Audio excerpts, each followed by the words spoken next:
E aí chega uma hora que é tão óbvio. Ele diz, filho ou filha, você não pode me impedir eu exercer o meu papel de pai. Não é verdadeiro, não é justo, eu tenho que ser pai. Eu sou seu pai, você só tem a mim como pai. Você está querendo me impedir, quando eles tiveram noção, né, entendimento. Eu sou seu pai, você não pode me impedir de exercer o papel de pai. E pai diz não, o pai direciona, o pai diz que não pode, o pai diz o caminho que tem que seguir. Você está me argumentando para eu não ser seu pai? É ruim ter pai? Você não quer um pai que te oriente, que cuide de você, que zele por você, que te proteja?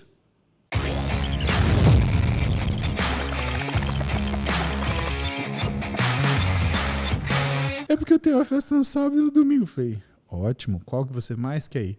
A do sábado. Eu falei, ótimo, você tá de castigo sábado. Ah! Por que você fez isso? Eu falei, filha, deixa eu te entender uma coisa. Se você vai na festa do sábado e não vai na do domingo, você não vai entender a lição. Você não pagou um preço pelo que você fez. Isso é impunidade. E se você não pagar o preço agora, você vai repetir lá na frente. E você vira mau caráter.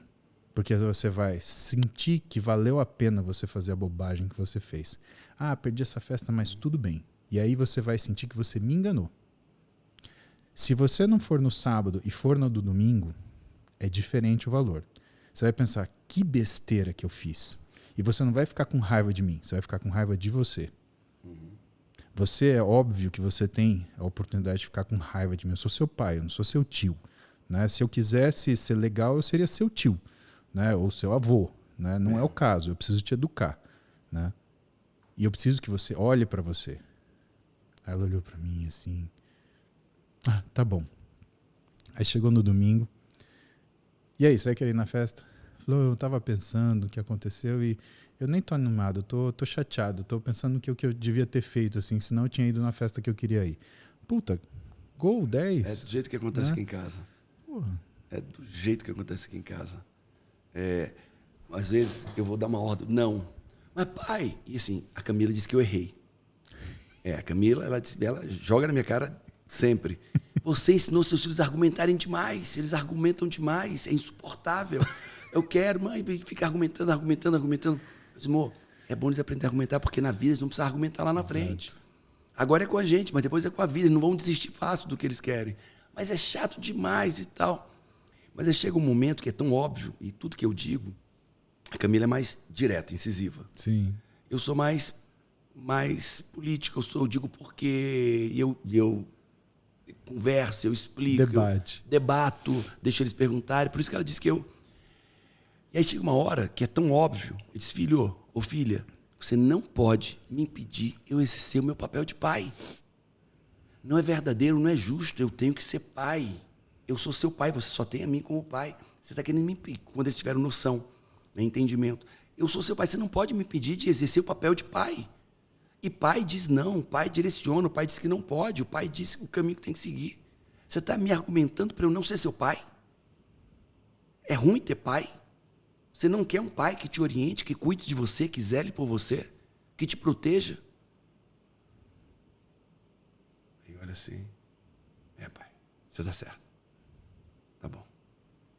Então tá fechado o acordo? Tá. É bom para você? É. É o que precisa ser feito? É. Pronto, fica tudo na paz. Você não pode me impedir de ser seu pai.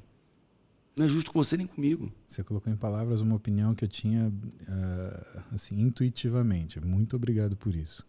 O que eu te falo assim, em devoção é que teve uma época que eu estava me preocupando demais se eu ia ser um bom pai. Era uma coisa que dominava meu dia, porque eu trabalhava pra caramba, eu saía de casa às 4 da manhã para voltar às 11 da noite. A gente morava na Zona Norte e meu consultório era na Zona Sul, no Brooklyn. Quer dizer, eu praticamente não tinha vida e eu me preocupava muito com isso. E um dia eu estava deitado na cama com a Alberta e aí eu falei para ela, soltei. Ela falou assim, fica tranquilo que o bom pai é o bom filho que cresce. Uau! E aquilo me acalmou. Né? Agora... observando meu pai, né, eu descobri mais algumas coisas. Né? Eu descobri que, na verdade, você começa a entender o que é ser um bom filho quando você se torna pai. Às vezes a gente aprende as coisas do contrário. E aí você consegue avaliar as coisas. E eu comecei a Você respeitar meu entende pai. seu pai. Quando você se torna pai, você entende seu pai. Começa a olhar de maneira completamente Exato. diferente. E aí você entende o que é ser um bom filho. E aí você começa a fazer uma autocrítica. Putz, será que eu fui um bom filho? Poucas pessoas pensam nisso, viu? Não, e eu me preocupo com isso, porque meu pai hoje, Paulo, ele tem 69 anos. É novo. Né? Ele é novo. Cara, ele já passou por tudo na vida. Ele passou por muita dificuldade, assim, já lidou com muita gente difícil. Ele passou por maus bocados, assim, e ele superou as coisas. Você tem pai e mãe? Tem pai e mãe, graças a Deus. São casados? Não, eles são separados. Inclusive, eu vivo uma situação muito especial, né? Eu tenho 2 mães, a esposa do meu pai e a minha mãe. Né? Então, e isso é uma coisa que também não tem preço na minha vida, porque o que acontece? Minha mãe, ela é só emoção. Né? Ela não é uma pessoa destemperada, mas ela é emoção. Minha mãe é um coração toque. completamente. Né? Carinho, amor, cuidado, prevenção, preocupação. O meu pai, ele é um cara mais... racional. Ele é bem racional, bem estoico, né? Só que ele esconde atrás disso uma emoção muito, né, também, que para ele é muito intensa, mas ele consegue colocar uns paredões na frente. Então, quando tinham decisões que eles iam tomar, sempre tinha emoção.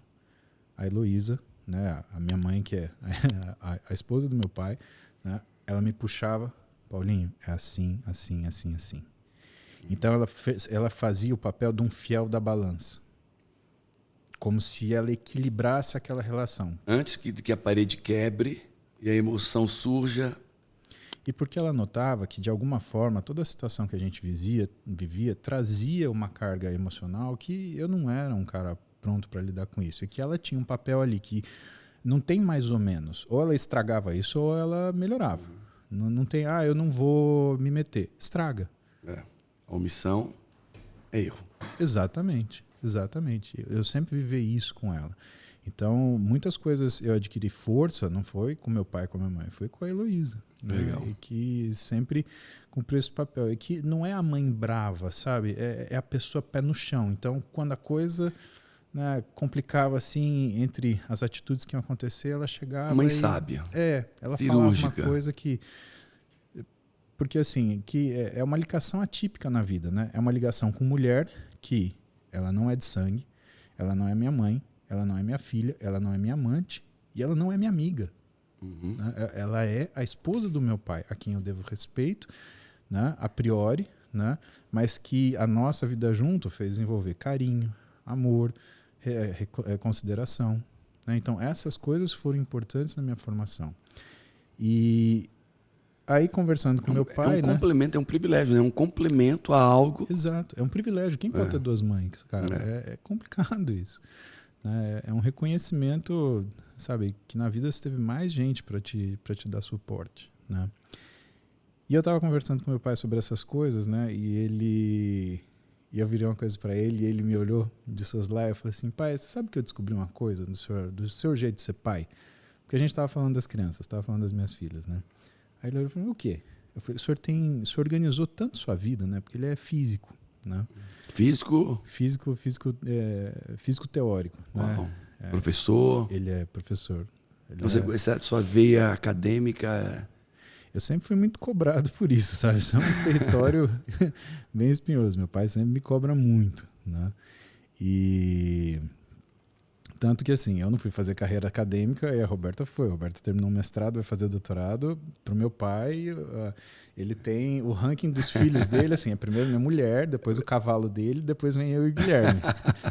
Te juro por Deus. O meu irmão, ele fala assim, o pai tá com o nosso irmão lá. Não é fazendo o quê? Cavalgando ele. Mas a Roberta vem na frente. Com certeza, né?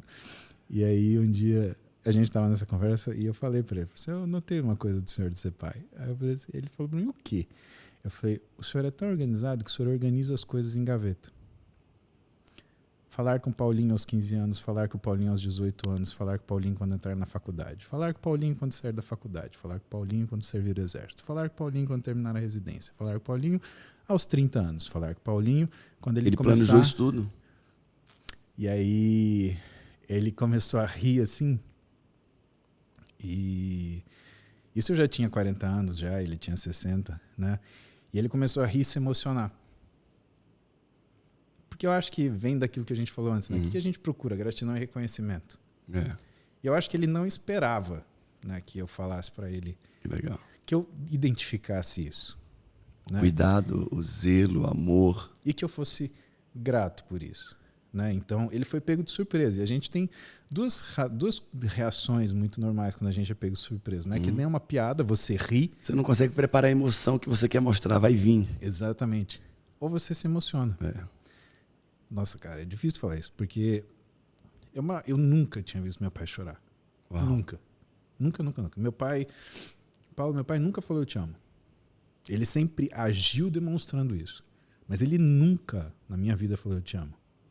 Agora, não tem um dia na vida dele que ele não tenha agido dessa forma. E aí eu falei pra ele mais alguma coisa e ele virou e falou assim, calma, filho, isso daí é a gaveta pros 50, tá? E o olhinho dele tava com lágrimas, assim. Foi uma coisa bem especial, cara, bem especial. Que privilégio poder chegar à cidade conectado ao Pai. Pô, é demais.